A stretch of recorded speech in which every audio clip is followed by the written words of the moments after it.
Well, he's got Southampton to worry about this weekend on Saturday. Yeah, However, he can't afford to lose. Yeah, well, Southampton have lost 3 on the trot. Manchester United just 1 behind them in terms of losses, which is why they are in their respective positions in the table. Manchester United in 14th with just 3 points after 3 games. Southampton with no points after those 3 games. And as you said, Craig, United can't afford to lose this. No, they've got a couple of games that are... I can't remember who the next one is. It might be Crystal Palace or... So a team that are one of the teams that are struggling, but he's got to get this one out of the way first.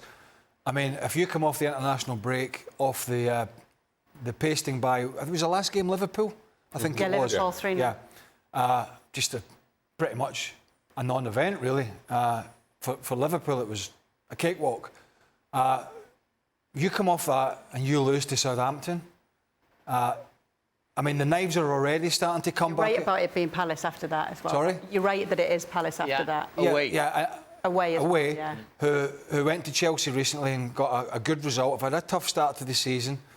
But that's a tougher game than Southampton on paper.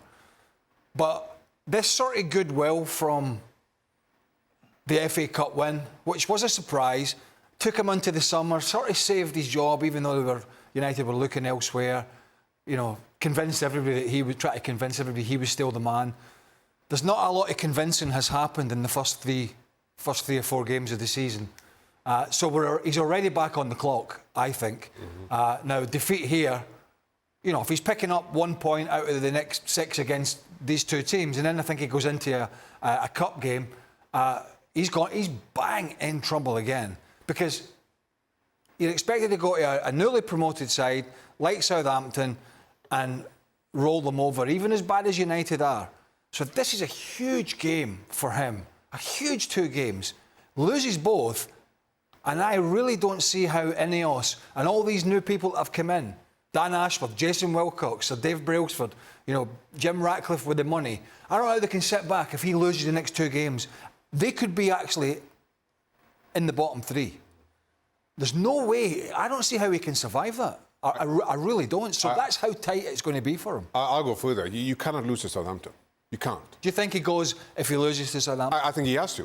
At best, you lose to Southampton, you kind of limp along to the next international window. And I say at best because I'm just kind of assuming that Ineos and all the powers that be haven't really figured out who the next manager is yet. But it gives them, what, 3 weeks to mid-October to figure that out. That is absolutely at best. And that is only if Manchester United, as we speak, have no idea who they'd like to succeed Ten Hag, if they were to replace him sooner rather than later. Why did you bring up the next international window? I've only just got out of this one. I mean, I know you're looking forward to it. I know. I know you're counting down the days. Crossing the days off on the calendar. News for you. I've got news for you. I'm going away. Ineos